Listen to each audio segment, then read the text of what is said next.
Hey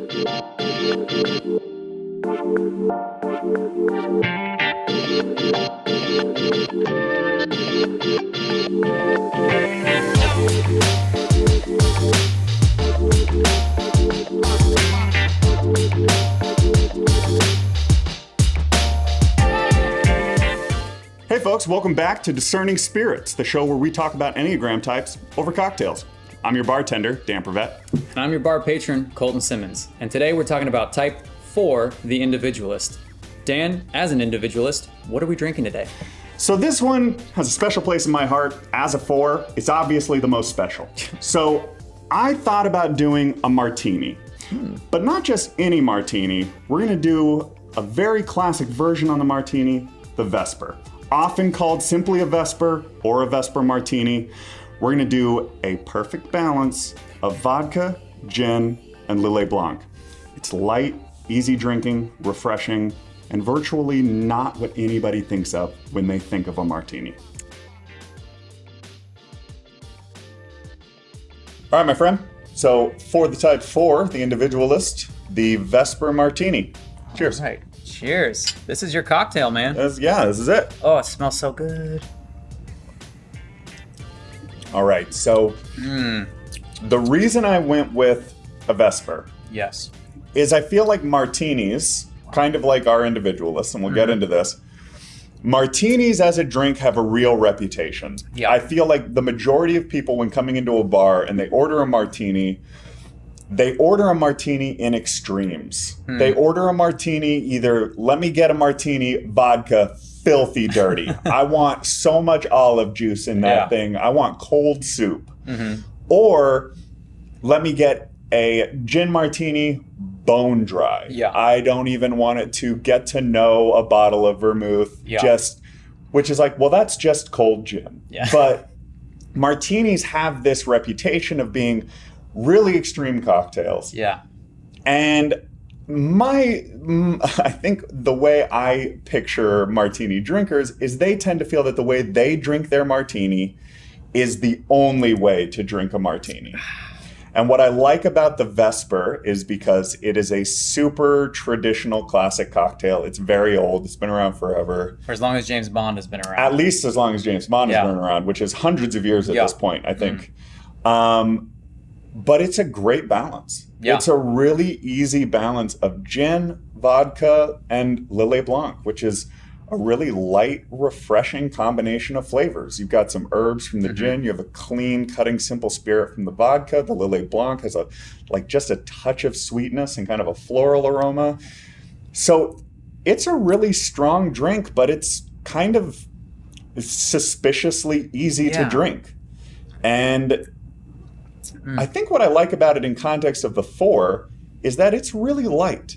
I think it would be easy to think of our Individualist as needing to be a really kind of dark, moody cocktail. I think that would take the cliche and use it that way, being moody and dark. And I think what I like about this is that it is strong. It's definitely got personality, but it's light and balanced. And to me, that's kind of what a 4 should aspire to be. Yeah. So let's get into our Individualists a little bit. Let's do it. Let's talk about you. Yeah. I love that you gave it such a glowing introduction. Well, no bias at all. Yeah, no bias whatsoever.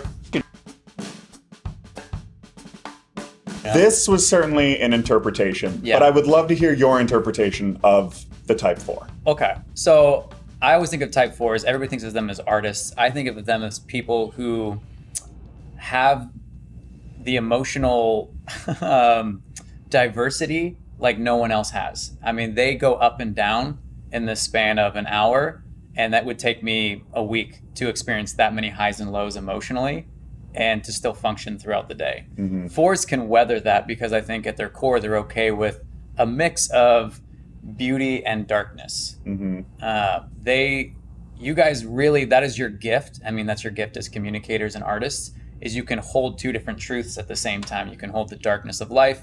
It's so painful and hard to get through, but then also the ecstasy of life and romance.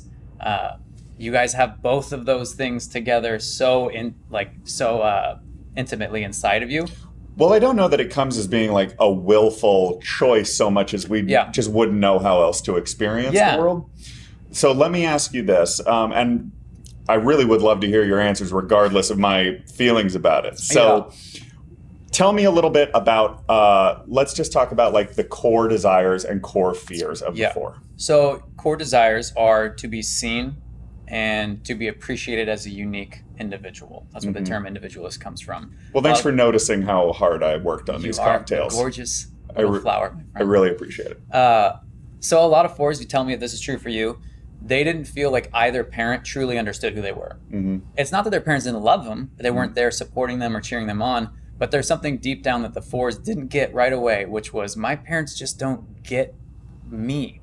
And so they often found a playmate or an imaginary friend or something that let them escape to an imaginary world, a better world than the present. Fours have a huge struggle with what actually is happening right now, because your imaginations are so strong and so vivid and so romantic that it's hard to want to be here when you could go somewhere else way better, where you are seen and understood and life is fanciful and mysterious. A lot of fours love symbols because they represent other worlds and deeper truths. You guys hate stuff that is plain and ordinary, basic. Fours would have such disdain for that. It's so funny because a lot of fours want to be seen as like an every person to some degree, or be appreciated by the masses, but they don't want to be a part of the masses. So what is that core fear? What is that downside? The core fear is that you're meaningless, that you're not actually special, and that we don't really have value for your identity. It's like a crippling fear that this special mix of you, all of your emotions and thoughts and opinions and creativity, like that doesn't matter. Or that it's common would be even as painful. Right. That you're not so special. Yeah, you're just one of the other people. Fours sit at an interesting point in the Enneagram circle because they're obviously a very emotional part of that heart triad. But they border the head triad. They border the 5. So let's talk a little bit about the wings. So 4-wing 3 and a 4-wing 5. Well, I'll start with the 4-wing 5 because I always think this is one of the most interesting parts of the Enneagram because the shape really matters. So if you can look at an actual Enneagram shape, you'll see the biggest distance between any two numbers is between the 4 and the 5. Because, I mean, you think in life, the biggest difference between the heart is not the gut, it's the head. It's physically distant. So when you have a 4 with a wing 5, you tend to be blind to whatever triad you're in. So if you're in the heart triad, you're blind to your emotions. And if you're in the head triad, you're blind to your thoughts and anxiety. So 4s with a 5 wing are blind to both not only their thoughts, but also their emotions. They have a great ability to take their emotions and creativity and make something beautiful, like the 5, take that inventiveness, that introspection, and come up with something really revolutionary. But it's going to be really hard for them to get outside of themselves because you think about the introversion of a 5 and then you mix it with the introversion of a 4 and you get the most introverted type of all the Enneagram personality types. They can disappear into their imagination for days on end and barely come out of their bedroom. But 4s with a 3-wing, on the other hand, are creators and imaginative and performers because they always have an audience in mind. They take that unique individualism and go, I wonder how I could get somewhere with this. And they take that 3's sense of efficiency and they blend it with all their creativity and their emotions. It's a really cool mix, but often 4s look at the other people of the opposite wing and go, I am nothing like them. Look at, Dan, he's always on stage. It would kill me to be on stage as a 4-wing 5. So that's kind of a basic description of it too. 4s are one of those Enneagram types that are definitely prone to stereotype. And we're also, I mean, with good reason. We often fall into it very, very easily. So what are some of those negative stereotypes, and what is that 4 moving in a negative direction? What's that going to look like? I mean, you're right about the stereotypes. I had someone ask me once, can you even be in a healthy relationship with a 4? Because he was dating a 4, and I've dated a 4 before. And it was a really hard thing because as a 1, I go to 4 in unhealth. So a lot of the way we got together was through unhealthy activities because I was kind of meeting her where she was at rather than the other way around. And so 4s, it's tough. 4s struggle with narcissism. And so when they're getting unhealthy, they get needy Mm-hmm. and they get self-absorbed.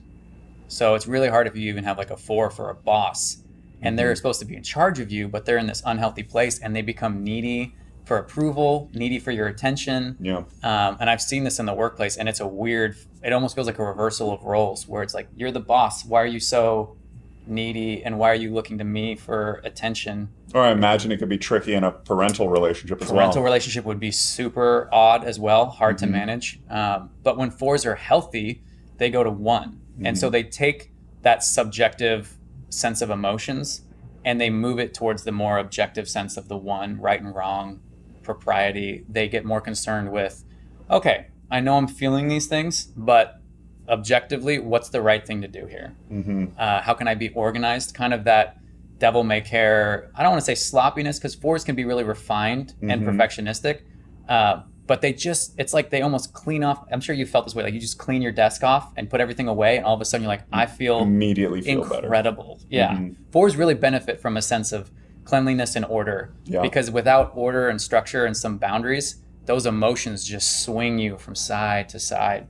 Well, as a 4, I don't know if this is true for every number, so feel free to speak to this. But as a 4, it often feels like the things I don't do naturally make me feel the best. Yeah, I mean, a lot of that's just getting outside of yourself. Yeah. It's so tough to have narcissistic tendencies, because you're just, everything that you think is right or good tends to be something that benefits you in the short run, and not this long-term self-discipline kind of generative action that's going to benefit other people in the long run as well. Yeah. Because the tendency is just to kind of focus the gaze inward, which can make you brilliant, because if you get really introspective, there's enough universal truth within everybody that if you can do that wisely and healthily, you can tap into some deep truth that no one else can. Yeah. Which is 4s at their best. What are some of those proactive, prescriptive steps that a 4 might be able to intentionally act on in their lives to move into a healthier direction? Whatever 4s can do to find objectivity, a lot of times they're having a mentor, having a therapist, having a teacher, someone who they can dump all those emotions on, because it's going to be hard. 4s have to find someone that's not their partner. I'm sure you've experienced this, to be their outlet, their primary source of emotional release, because you guys deal with so much turbulent emotion. It's true. Cheers, babe. I appreciate you. If you only have one person and that's your partner, you're going to wear them out. It really helps to have an objective third party in their life, be it a mentor, a therapist, a counselor, where they have a designated time to release those emotions and get healthy feedback.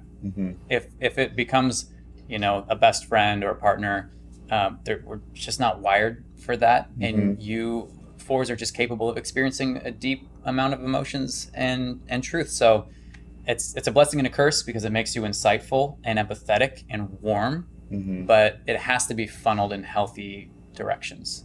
Yeah. So seeking objectivity is huge. Any way you can find it, someone who is dedicated to just you, dedicated to your feelings and your growth, that is one of the best things. It's good for everybody, but 4s especially kind of need that dedicated time to release and be heard. Awesome. Well, I, for one, feel very seen and feel very understood. So I appreciate that. Cheers, my friend. Cheers. And cheers to all of you out there. If you want to try something new, whether you're out at a bar or at home and want to make a new cocktail, this is a great one. Whether you love a martini, have never had a martini, love gin, love vodka, this is a great way to go. The Vesper, enjoy. Cheers. Cheers.